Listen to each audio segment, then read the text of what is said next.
Merhaba, İstanbul'dayım ve Biennale'i geziyorum. İlk mekanım Galata Rum İlkokulu. Sakin sakin gezeceğim. Size de ufak paylaşımlar yapacağım. Umarım beğenirsiniz. Bakalım. Ben de uzun zamandır Biennale gezmiyordum. Özlemişim.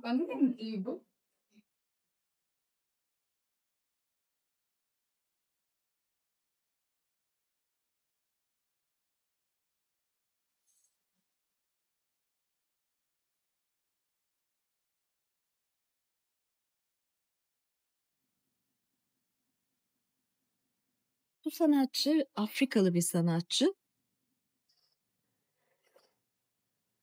Tabii sınırlar, özgürleşme, Afrika.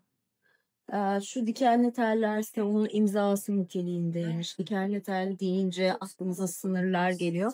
Yalnız şu işte pembe bölgeleri basmıyorsun dediler. Bastırıyor. Bir yana ne dedi geçmiyor. Vitraylar var, ahşap var, cam var, kağıt ya da plastik. Şöyle bir fark var. Normalde Afrika haritası bolca cetvelle çizilmiştir. Cetvelle yapılmış bir Afrika haritası var dünyamızda. Bu ise oldukça doğal. Ama yine de dikenli teller var. Böyle bir yerleştirme. Bu şimdi ilk gördüğüm iş.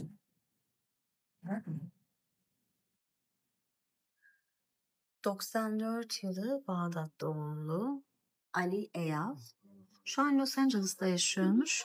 Bu çalışmanın adı o günden beri güvercinlerden korkarım. Çocukluk anısında bir güvercinini ayağıyla basarak ezmiş o kabus.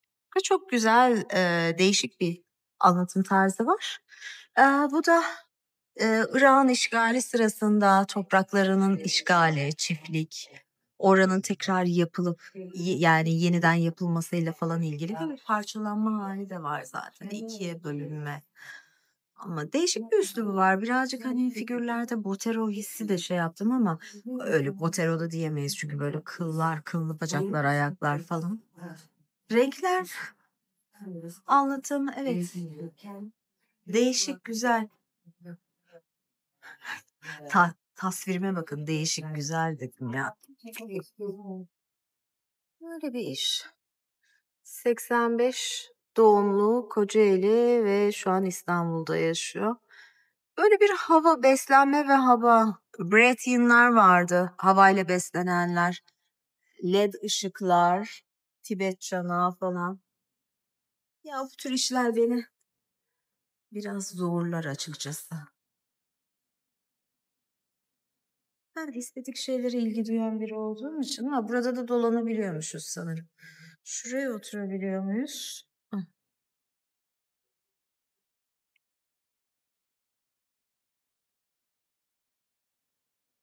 Bunlar ne? Palo Santo mu acaba? Hem bu kadar bilgisayar falan böyle gelecekten gelen bir şeyler var. Bir taraftan böyle borular ama bir tarafta Palo Santo, Tibet çanağı. Neyse koltuğa oturabiliyormuşuz. Bu da ada çayı, ada çayı tütsüsü. Ben bir oturayım bakayım. Ya, bir şey mi olacak ben buraya oturunca acaba diye düşünüyorum. Bakayım. Özel bir şey olmadı. Bu tütsüyü de yakmıyorum herhalde. Ya ben bu işlerle çok şey kuramıyorum, iletişim kuramıyorum yani. Tam böyle bir şey. Çok detaya girmeyeceğim. Kalkıyorum. Yeni bir iş göreyim. Evet. Bu işte hani sonsuz hayatı arayan hükümdarlar olur ya hep vardır mitolojilerde. Bu da böyle Çinli bir hükümdar ve sonsuz hayatı arıyor sonunda buluyor ama cyborg olarak. Böyle bir video yerleştirmesi. Bir bakalım bakalım.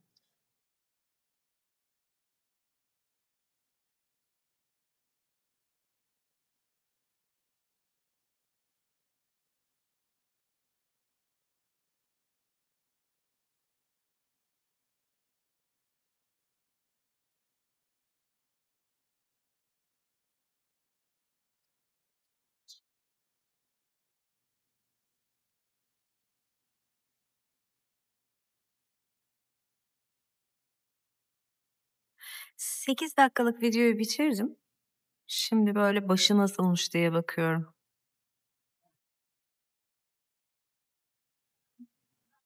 Ha. 不斷啊！你投我之中啊！我真係好佩服你，啲水咁凍你都可以跳落去自殺嘅。其實某程度上飛都係自殺，只不過係男性啫嘛。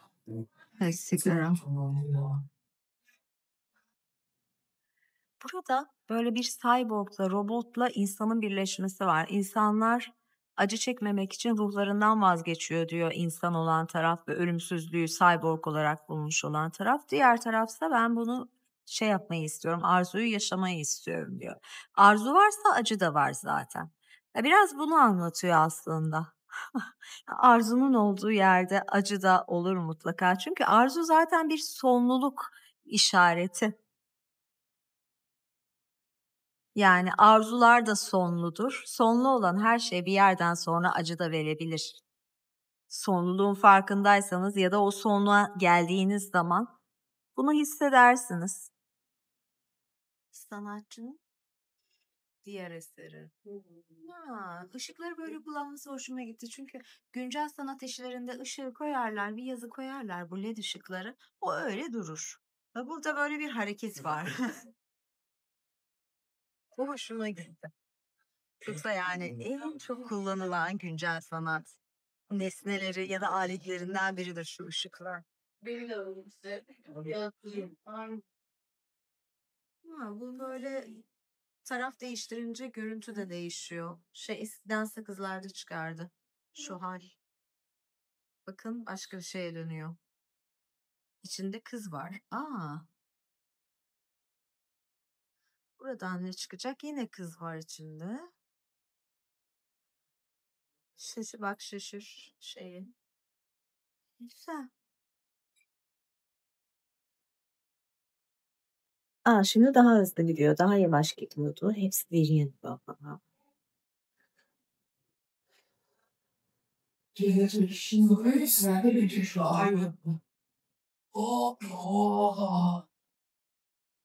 O sanatçı Beyrutluymuş. 66 yılında doğmuş. Evet, yaşı var. Bayağı şeyler var. Güreşçiler var. Beyrut'taki güreşçiler ve pandemi sırasındayken bunları resmetmiş. Acaba gay mi dedim. Zeytin yeşili. Bu şeydeki. Güzel resimler. Baksanıza mesela şu.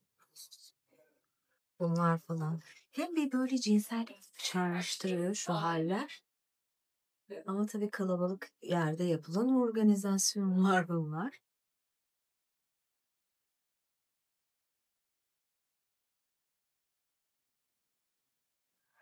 Ben Beyrut'ta da bu kadar yağlı güreşlerin falan olduğunu bilmiyordum. Ama dediğim gibi eşcinsellerin en çok ilgi duyduğu sporlardan bir tanesi. Ve zeytin yeşili bir duvar önünde sergilenmişler. Devam edelim. Seda Manukyan 1945 doğumlu Beyrutlu bir sanatçı ama daha sonra 80'lerde Los Angeles'a taşınmış ve şu gördüğünüz eserlerde bunlar hepsinde Beyrut'taki savaşın izlerini yansıtmaya çalışmış. Yani bölünmeler, çarpıklaşmalar, bir çarpık düzen ve sanatçının eski dönem işleriymiş. Amerika'ya taşındıktan sonra bir Sri Lanka'da bir manastıra girmiş. Orada 10 yıl tamamen hani inziva, manevi çalışmalarla ilgilenmiş. Açıkçası sanatçıların hep böyle bir dönemi olabiliyor. Bende de çünkü olmuştu. Yani bayağı bir yoga ile ilgilendiğim dönem. Yani bazen insan sanattan uzaklaşıyor. Kendi iç arayışına dönüyor ama bu resimler tamamen Lübnan'daki iç savaşı anlatan resimler.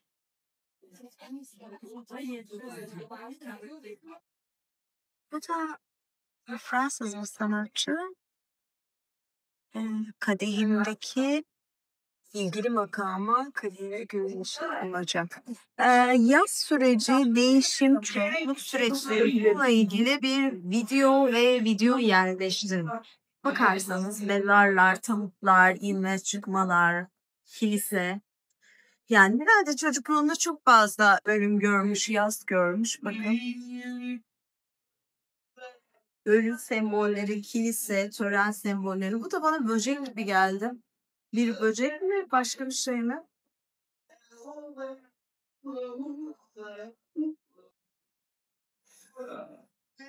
Şöyle güçlü bir yerleştirme. Şey değil. Aynı ritüeli böyle üçgen şekilde. Üçgen deyince aklıma piramide geldi. Bakın yeraltı odaları.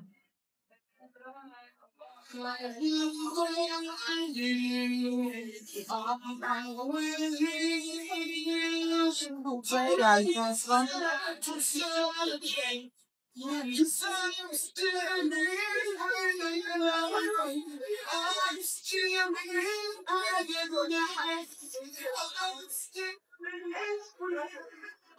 Bu nedir acaba? Darth Vader maskesi.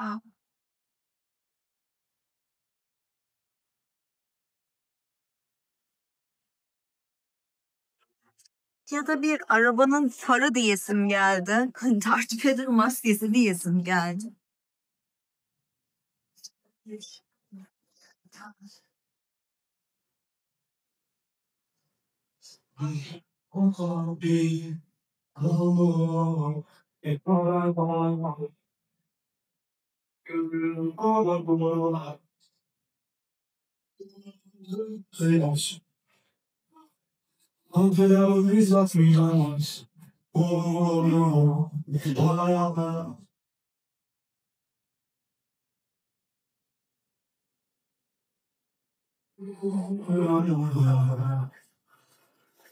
Acım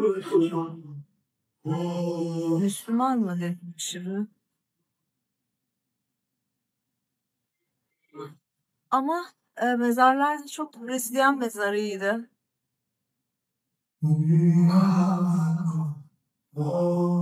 Ya burada bir şey var. Değil mi? Elektrik süpürgesi var. Şimdi yeni nesil elektrik süpürgelerinden biri var. Bakın şimdi bu yeni nesilden. Zaman bir döngüdür diyor ama düz zeminde döngüdür diyor. Yani ben buna kısmen katılırım, katılmayabilirim. Ya mesela şu var, şuradaki araba farı. Büyük ihtimalle bir kazada bir yakınını kaybediyor ve onu saklıyor belki de o far. Aklında kalan bir parça ya da bir anı. Yani bu işler böyle yerleştirmeler bu şekilde yürüyor böyle parça parça alıp.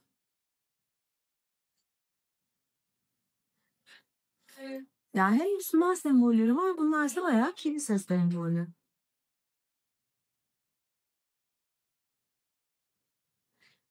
Peki Yeşil Oda'da güreşçileri görmüşsünüz. Yine aynı sanatçının başka resimleri kıpkırmızı serisi duvar gibi. Bu sefer sanırım bu sanatçıların e, mesela o güreşçilerin atıyorum tartılması, hazırlanması falan var yani. Bakın güreşçiler yağlı güreş değil farklı bir şekilde. Ama bölüm resimler rengini detay vermemiş. Kırmızı duvardan hep güzel gözüküyor. İpek Ruben'in işi tüketim kültürüne eleştiri niteliğinde sıradayım. Küçücük bir alan olduğu için iki kişi içeri alıyorlar ve böyle şeyler var. Mıknatıslar, oyuncaklar falan var yani. Evet.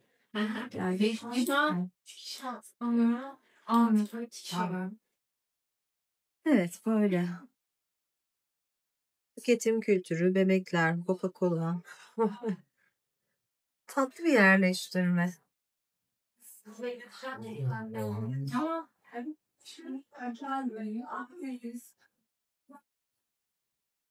Yalnız bu işleri hepsini sonrasında birbirine benzetiyorum. Yani aslında aynı içerikle yani farklı varyasyonu iki iş. Resimde de vardır ya bazen. Yani bir resim yaparsın o resim bir seridir. 10 tanesi aslında şeye koyduğunuz zaman tek bir iş gibi olur. Bunlar da böyle çeşitlemeleri. Güzel ama dediğim gibi sanki tek bir iş görmüş gibiymişim. Evet, bu sanatçı da Suriye doğumlu, 42 doğumlu ve Paris'te yaşıyor. Şam, Damaskus, Şam'dı. Böyle bu şimdi kil heykelleri göstereceğim. Ben bunların açıklamasını okumadan dedim bunlar kesin kildir. Orta Doğu bir de Santorini Müzesi'nde böyle bir şeyler vardı. Onlara benzetmiştim. Evet, tarih öncesinden kalma Ugarit putları falan diyordu. Tarih öncesinden kalma heykeller gibi ve savaşçı heykelleri.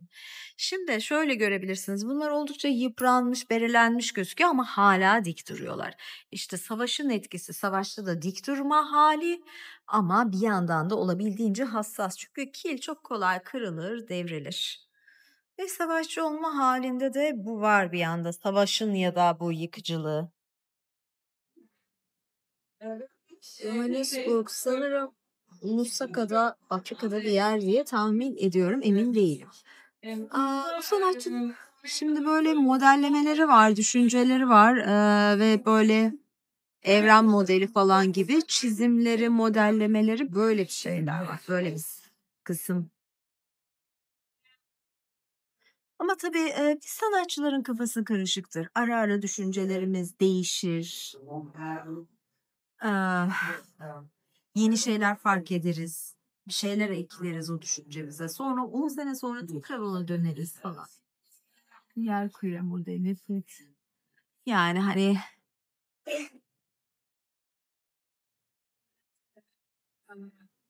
şurada spiraller, herhalde solucan deliği falan mı var acaba burada? Bakın zamanla ilgili geçmiş, gelecek, dünyadaki şeyler, kara delikler, paralel evrenler, bunun gibi şeyler diye düşünüyorum. Girdin, çıktın. Ama bunları şimdi çok derinlemesine şu an burada anlamaya çalıştığımız zaman birazcık kafa karışabilir sanki. Tebeşir üzerine değişen boyutlar. Dediğim gibi bunları sadece buna bakarak anlayamayız ve zaten hep tartışmalı konular olduğu için fizikte de. Tarihin tekrarladığına ben de inanıyorum. Şu de benim için önemlidir zaten. Hani spiral, salyangozlardaki, deniz kabuklarındaki o döngü.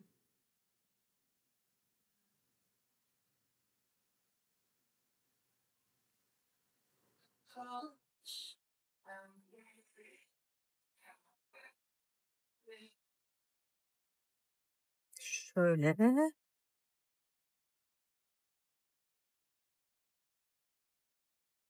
Ayın evreleri gibi bir yandan da evet. Magma tabakası falan şekilleri sanırım.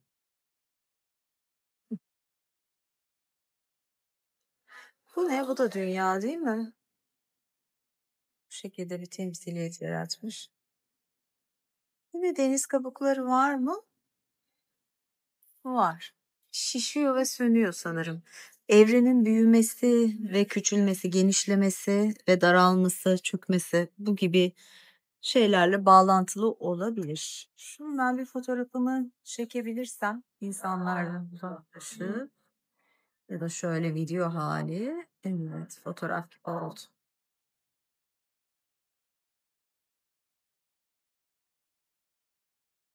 İçerideki insan hareketlerine göre genişleyip daralıyormuş. Yani biz şimdi kalabalıklaştık, genişledi. Daralan evren ve genişleyen evren şeyine hala uyuyor. Evet, çıkabiliriz kalabalık oldu yeterince. İşte bu da biraz daha sönük hali. Aklıma başka şeyler de geldi. Sönük hali böyle sarkan. Evet. Diğer odaya geçeyim.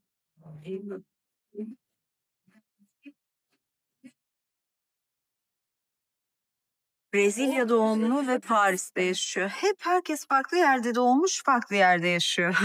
Birçok ortak özellik yani. Birçok katılan sanatçının ortak özelliği. Evet. Fransız sömürgeciliği.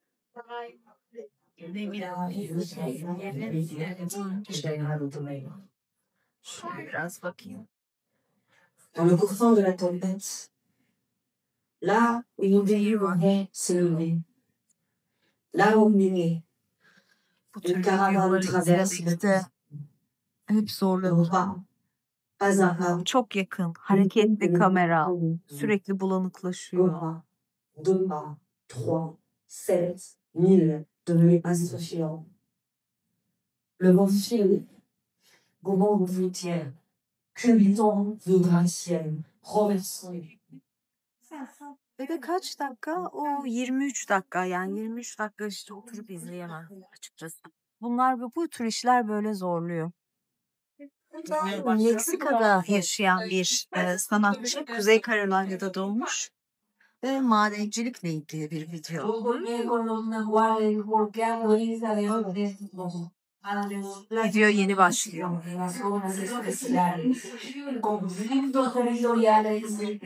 Evet, gözümüz yanmadan göstereyim. Bir şaman ayinini canlandırıyor sanırım. Hem videoda bakın böyle bebekler falan var, şeyler var, nesneler var.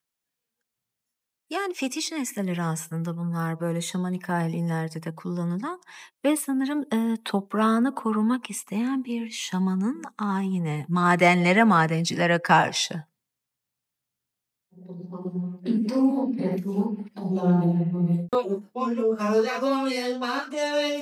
Bu resimler de burada var. Bu çekimde kullanılmış.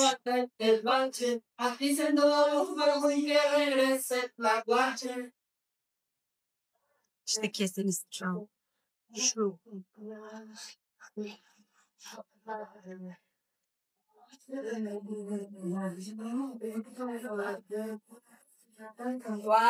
Desiertas vivas, los numerosos vaginan, cuyan con la cura activan cavidades del zombie. Selítico se rico suspiran, Salomón se muerto aguanta, me espagan del cuadernas. Evet, video 2019 yılından 15 dakikaydı.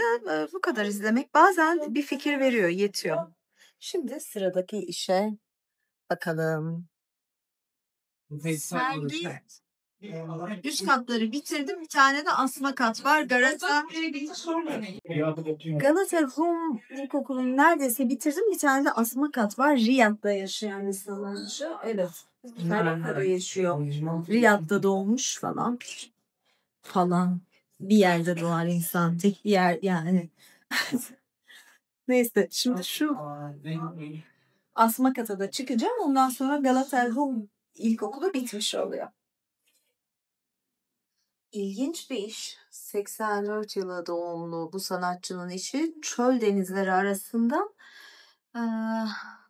Şimdi kambur balinaları konu alıyor gibi. Yani o denizlerdeki kambur balinalar, Arap denizinde nesli tükenmekte olan kambur balinalar var. Ama Yunus peygamberin de evet bir balina tarafından ya da Yunus tarafından yutulan Yunus peygamberi de anlatıyor. Hem spiritüalizm Ama güzel anlatıyor. hem deniz, tuz, aşırı tuzluluk konusu falan da varmış. Bakayım merak ettim yerleştirmeyi ve videoyu. Bu tuzlar da Nevşehir'deki tuz havzasından temin edilmiş. Sargı bezlerimiz.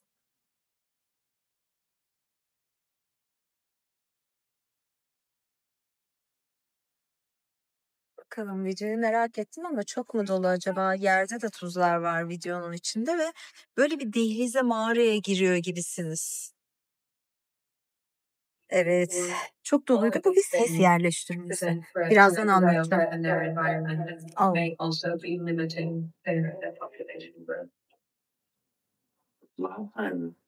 Ay çok güzel kokuyor. Mağara kokusu, tuz kokusu. Tuz kokmaz aslında. Across the entire continental shelf, which is a key important area and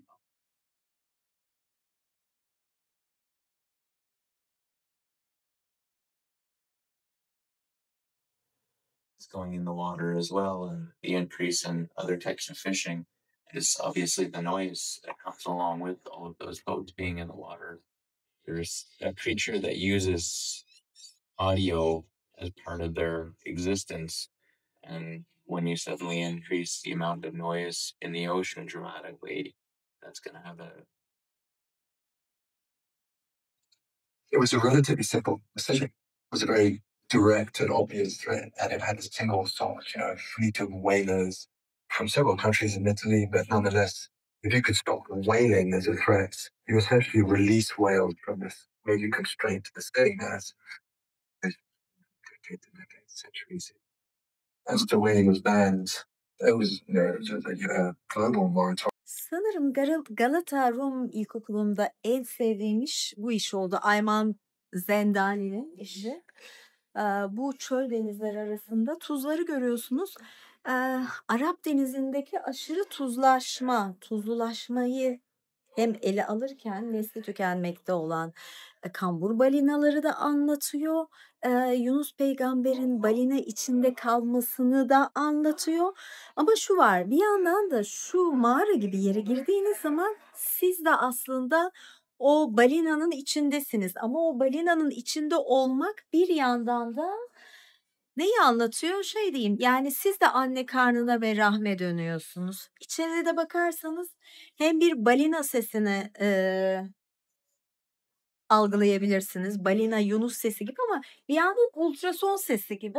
Ve şu sargılar falan da kozada olma hali. Bu arada spiritüel çalışmalarda tuz her zaman arındırıcı olmuştur. Böyle de bir etkisi vardır. Yani bir arınmayı da temsil ediyor ama o denizdeki çok tuzlulukta, o tuz da zaten denize zarar.